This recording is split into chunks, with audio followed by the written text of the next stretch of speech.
Well, welcome back to Pete Classic Cars, and as you can see, the snow is finally melting.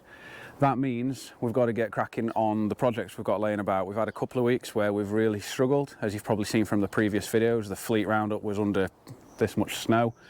We've constantly been battling damp. It's all started to melt. It's actually quite mild today, can't see your breath for a change. We do need to get things done. We need to have a big shuffle round of cars. We've got some things happening and this is blocking everything.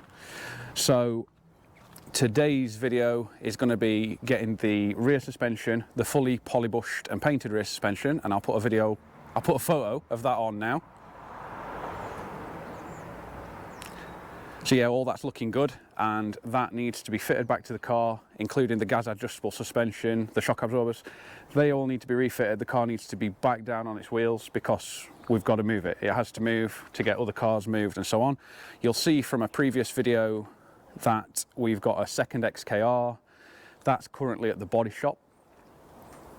We need room for that when that comes back. We need to crack on with this one as well. I don't want this one just sat. So yeah, we've got a lot going on. The weather's started to pick up a little bit, so we just need to do it. So yeah, let's get this one rebuilt, back down on its wheels and onto the road. If you're not already, please consider subscribing to the channel, liking this video, sharing the videos, watching a few more videos, anything you like really. It all helps the channel out. We're trying to grow it a bit this year, trying to do some more events, going to do some road trips, going to do some cool projects, and I want you aboard and doing it with me, as it were. So yeah, stay tuned and let's get this car done, back down on the floor, and we can move things around as we need to. Right, as Haynes likes to say, refitting is the reverse of removal. This shouldn't be a bad job. Should be able to rattle through it fairly quickly.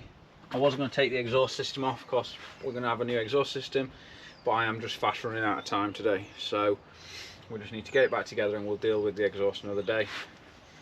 Bump stops have been shortened by approximately an inch, just rounded them off, so they shouldn't now interfere with the spring pan.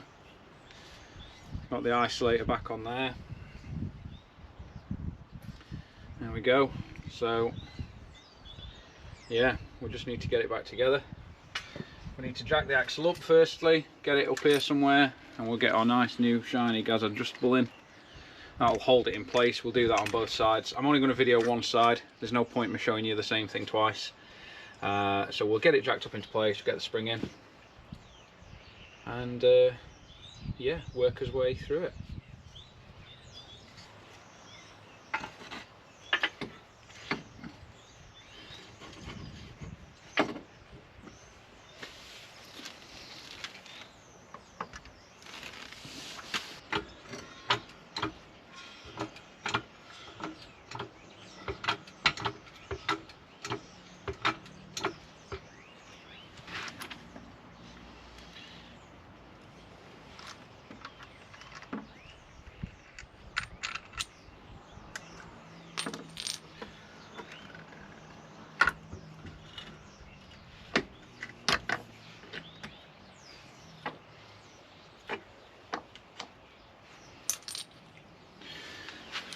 Don't know why there's two washers on either side, two either side of each bush, so 8 washers per shock, unless it's to spread the load on the bush, perhaps, but seems a bit excessive. We'll try and leave these adjusters somewhere I can get to them, so I might turn them inwards. That'd be the easiest place to get to them when it's got a bit of weight on it. So we'll do that on the other side and then we'll carry on. Next up is this lovely new shiny poly bush in there. These rarely get changed, but I've been told they make a big difference, so we'll do that. This bolts onto the front of the torque tube and locates the diff in place. It's very difficult to see where it is, so I'm probably just going to fit this, but it bolts like that. 2 bolts and then up onto there. Can't really get it wrong. So yeah, we'll get that done, and that locates everything, and then we're on to trailing arms and watch linkage. I'm going to loosely pre-assemble the Watts linkage before it goes back on. These used to have weird like riveted style bolts, I believe they were a single use, and last time I did one of these on my red V8 that you won't have seen because it never made it onto this channel. I spent ages trying to find them and couldn't, so I'm putting it back exactly as I took it to pieces, and I'm sure it'll be fine. So again, what we're going to do on this, we're not going to tighten anything up till it's at ride height. Shouldn't really tighten any suspension components until cars are sitting at ride height. If you do, it can put force on the suspension bush. Not so much a problem with poly bushes like this when there's a metal sleeve, but if you've got a rubber bush and you set it like this, and then when it goes down it's just going to twist the bush, if that makes sense, and put a lot of stress on your suspension that you don't particularly need on there. So obviously we'll try and make sure that doesn't happen. So we'll get this loosely assembled and then we'll get it on car.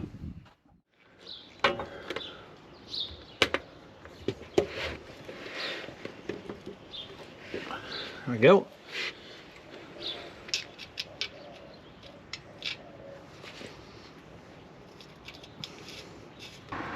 So we've got to get that watch linkage in there.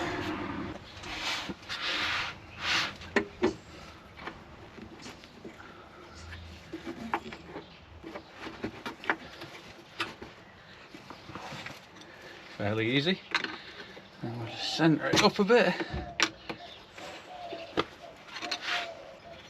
And again, I'm not going to tighten this up until there is... What we're going to do, we'll put the wheels on. I know what the ride height of this car is, so we'll put the wheels on when it's all ready, and I'll jack it up until it's at ride height, and then we'll know it's all correct. Next, we're going to do the trailing arms, I guess.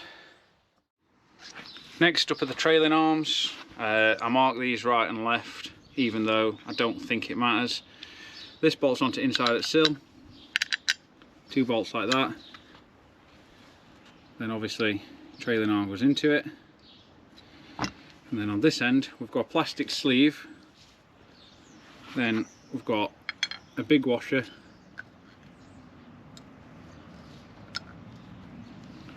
then a poly bush, then it goes through the axle, and when it comes out the other end of the axle you have the one with the little one, so it ends up a bit like that with the axle sandwiched in the middle. Let's do that.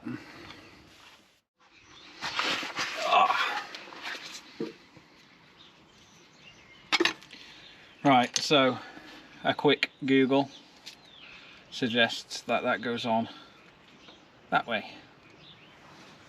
So let's do that, shall we? Thanks to James Wade's diesel video. I didn't get too far along before we realised the mistake. So never be scared to have a look what other people have done, because there's always people out there that know more than you. There we go. Right. Come here.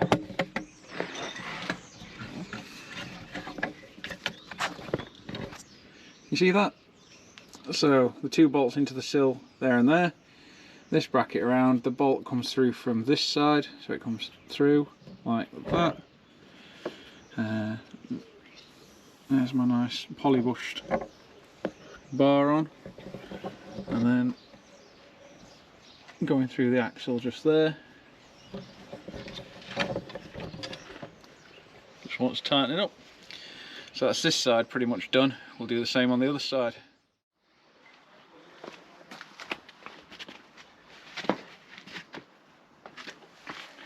All the suspension's now on, although nothing's tight. What we need to do now is get the wheels on, then we're going to jack it up to ride height using the trolley jack. It's on axle stands, and when it's at ride height we can then get underneath the car and quickly tighten everything up. It'll want double checking after we've done a few miles, but that's not going to be for a little while. So yeah, wheels on, tighten everything up, and then we can pretty much call this job done. It's getting quite late. It's taken a lot longer than I thought it was going to. Having a fight with a couple of bolts on the diff housing, ended up having to take the prop shaft off. It's very difficult at the moment for me to get a camera under there, and the light's not amazing, so apologies if this video seemed a bit slower or not quite as entertaining, but sometimes that's how it goes, you know. We just need to get things done. They're not always glamorous jobs, not always fun. We just have to get them done so we can get on to the better ones, which is what we're doing this for. So wheels on, suspension tight, and let's call it a day. Tough. Right, that's about it for this one. As you can see, we're losing it light, but that is the entire rear end of a Rover SD1, completely stripped, painted, polybushed, reassembled, gas adjustable shock absorbers, done. So apart from the rear disc conversion, which I mentioned in another video, I'm not even sure I'm fitting, that's the back end of this car done. Now I know this wasn't probably the most interesting video, but I like to catalogue all the work I do. Sometimes it's fun jobs, sometimes it's not fun jobs, and this was one of the not fun ones, but it needed doing. The car's been up on axle stands for a few weeks now. I need it moving, I need to carry on with it. I've got loads more stuff to do. It's got a deadline to be finished, so yeah, not the most exciting, but it's done, and it's always nice to see a car with its wheels back on. So that's about it for this one, and if you've liked this video and you'd like to see more, please consider subscribing. It's free, takes one click of a button. Like this video, have a look at some of the other videos for some of the other projects. I'll see you next time. Thanks for watching.